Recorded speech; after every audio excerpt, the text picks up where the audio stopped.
এই পৃথিবীতে আসার আগে আরেকটা জগতে ছিলাম আমরা, তার নাম রুহের জগৎ, আলামে আরওয়াহ। আমরা তো এই পৃথিবীর বাসিন্দা নই, আমরা জান্নাত থেকে এখানে আসছি। সুবহানাল্লাহ। এটা তো আমাদের নোংরা জায়গা, এটা হচ্ছে আমাদের থাকার জন্যে নোংরা জায়গা। আমরা তো জান্নাত থেকে এসেছি এখানে। হাই ক্লাস থেকে লো ক্লাসে আসলে মানুষ খুশি হয়? জান্নাত হাই ক্লাস না দুনিয়া হাই ক্লাস? আমাদের পিতা মাতাকে জান্নাতে রাখা হয়েছিল, সেখান থেকে আমরা এখানে এসেছি। এখান থেকে আসি নাই? আর আত্মাগুলোকে, আমাদের আত্মাগুলোকে রুহের জগতে রাখা হয়েছে। সেখানে সমস্ত আত্মাগুলোকে ডেকে আল্লাহ পাক বলেছেন, আলাস্তু বিরব্বিকুম। আল্লাহ বলছেন কি?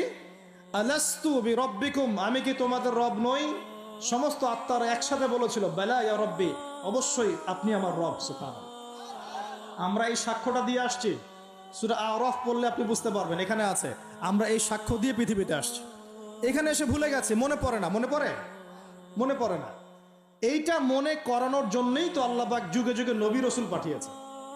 এটা মনে করিয়ে দেওয়ার জন্যই আল্লাহ পাক আসমানে কিতাব নাজিল করেছেন, যে তুমি ভুলে যেও না, তুমি ওই জগতে ছিলে, আমাকে সাক্ষী দিয়ে এসেছো। এই দুনিয়ার ফিতনায় আমাকে ভুলে যেও না। নবীগণ এসেছেন, হেদায়েতের বাণী শুনিয়েছেন, আসমানে কিতাব নাজিল হয়েছে, আমরা সেই কিতাব পেয়েছি। এই সিলসিলা চলতে চলতে আদম থেকে নিয়ে মুহাম্মদ সাল্লাল্লাহু আলাইহি ওয়াসাল্লাম পর্যন্ত প্রায় 1,24,000 নবী আল্লাহ পাঠিয়েছে। তার সর্বশেষ নবীর নাম কি? মুহাম্মদ রাসূলুল্লাহ সাল্লাল্লাহু আলাইহি ওয়াসাল্লাম। এর আগে তাওরাত, জাবুর, ইনজিল সবই আল্লাহর পক্ষ থেকে এসেছিল। মানুষ যখন সেগুলোকে বিকৃত করেছে, আল্লাহ পাক আবার নতুন করে বিধান পাঠিয়েছে। এই সর্বশেষ বিধান কোনটা? আল কোরআন, এবং তার ব্যাখ্যা কি আছে? হাদিস। এই কোরআন হাদিস ঘাটাঘাটি করলেই আমরা পেলাম যে একটা জনপদের মানুষ যখন এমন শিরক আর কুফরে নিমজ্জিত থাকে, তখন আল্লাহর পক্ষ থেকে আযাব আসে। আর আমরা কি সেই পাপে নাই ভাই? আপনার উপরের লেভেলের সিস্টেম থেকে শুরু করে নিয়ে একদম এই শিক্ষাক্ষেত্র বলেন, হাতের আংটি বলেন, চিন্তা চেতনা বলেন, হ্যাঁ, রাস্তাঘাটের ওই যে গণকের কথা বলেন, কবিরাজের কথা বলেন, জাদুবিদ্যার চর্চা বলেন, হ্যাঁ, ওই ভাগ্য গণকের কথাই বলেন, রাশিফলের কথাই বলেন, সব আমরা শিরকের মধ্যে লিপ্ত আছি এখন। এর পাশাপাশি আমরা কবর পূজা করছি, মাজার পূজা করছি, আমরা আল্লাহ ছাড়া অন্য কারোর জন্য জবাই করছি, মানত করছি, কসম করছি, কুরবানি করছি। কোনো কোনো জায়গায় আমরা আগুনেরও পূজা করছি, আগুনের সামনে দাঁড়িয়ে মাথা নত করছি না? আবার কোনো কোনো জায়গায়, কিছু বড় বড় জায়গায় পর্যন্ত নীরবতা পালন করা হয়। নীরবতা পালন, নীরবতা মানে কি? আমরা নামাজের মধ্যে যখন দাঁড়াই, তখন আল্লাহর উদ্দেশ্যে নীরব হই না? আল্লাহর উদ্দেশ্যে নীরব হয়ে আমি আল্লাহর ধ্যানে মগ্ন হয়ে যাই না? তো এখানে আপনি কার ধ্যান করছেন? যখন আপনি আগুনের সামনে দাঁড়ায় নীরব হয়ে দাঁড়িয়ে আছেন, তখন কার ধ্যান করছেন? এটা শিরক হচ্ছে না? এটা তো আপনি আগুনের ধ্যান করা শুরু করলেন। এখানে তো আপনি আল্লাহকে স্মরণ করছেন না। বুঝতে পারছেন না মনে হয়? মনে করেন একজন মানুষ মারা গেছে, লাশ, কথা, তো এই লাশটার সামনে দাঁড়িয়ে আপনি নীরবে 2 মিনিট দাঁড়িয়ে আছেন কেন? কি দরকার? এটা কি নবীর সুন্নত? আপনি নামাজে দাঁড়াবেন, নামাজে দাঁড়িয়ে আল্লাহকে স্মরণ করবেন, আল্লাহর কাছে দোয়া করবেন। আল্লাহ ছাড়া আমরা নামাজের মধ্যে নীরবতা পালন করি না? নামাজে নীরব হয়ে আল্লাহর কাছে ধ্যান করি না? মনোযোগ ধরে রাখি না? তো এখন আপনি কোথায় মেডিটেশন করছেন? এটা তো শয়তানের দিকে যাওয়ার রাস্তা খুলে দিবে আপনাকে। অনেকে আগুনের সামনে মাথা নত করছেন, প্রদীপের পূজা করছেন, অনেকে দেখা যায় বিভিন্ন দিবসে এই যে বানর, হনুমান, এইসবের মূর্তি টুর্তি নিয়ে রাস্তাঘাটে দৌড়াদৌড়ি করছেন। ছেলেপেলেরা এগুলো বেশি করছে। কাকে প্রমোট করছো তোমরা? কাকে প্রমোট করতে যাচ্ছ? কোন সংস্কৃতি প্রমোট করছো?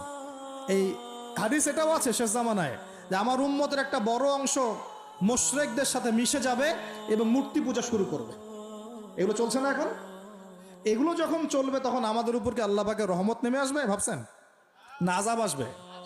ওই যে বলেছে আযাব যে আসে নাই সেটাই আল্লাহর রহমত, এটা আমি গবেষণা করে বলছি। আযাব যে আসে নাই এখন পর্যন্ত, এটাই আল্লাহ পাকের রহমত। তওবা করে ফিরে না আসলে অচিরেই আল্লাহ পাকের আযাব নেমে আসবে ইনশাআল্লাহ। আল্লাহ হেফাজত করুন। তারপরে আমরা শঙ্কিত যে কখন না নেমে আসে। আল্লাহ রাব্বুল আলামিন আমাদেরকে হেফাজত করুন। আমিন। এভাবে প্রতিটা ক্ষেত্রে শিরক চলছে, শিরক আর কুফর, শিরক আর কুফর।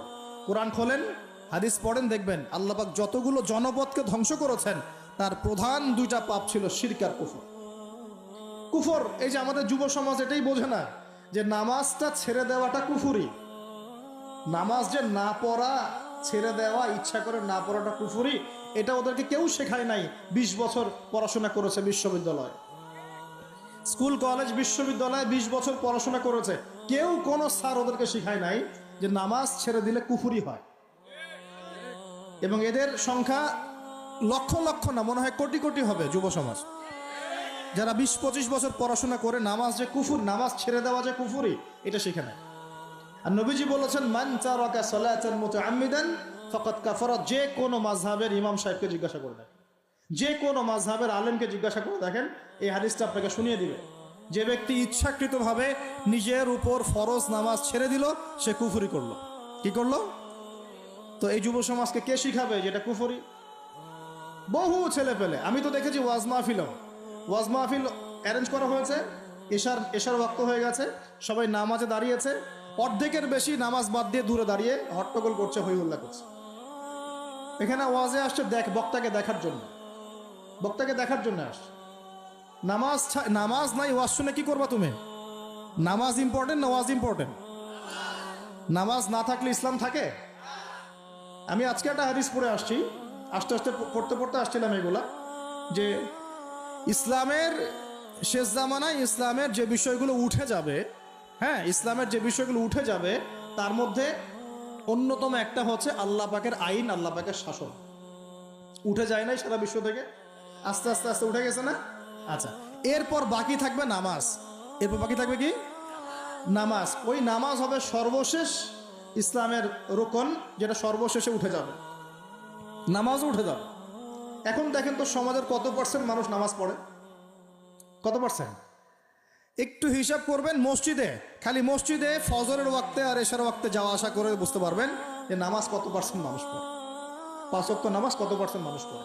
তাহলে এই যে নামাজ যে শেষে উঠে যাবে, তাহলে শেষের সময় আমরা চলে আসছি না? আমরা এখন মানুষকে বিবর্তন শেখাই, অথচ আল্লাহ পাক বলেছেন যে খলাকতু বিয়াদিয়া ইয়া ইবলিস, হে ইবলিস, মা মানাআকা, তোমাকে কে নিষেধ করলো?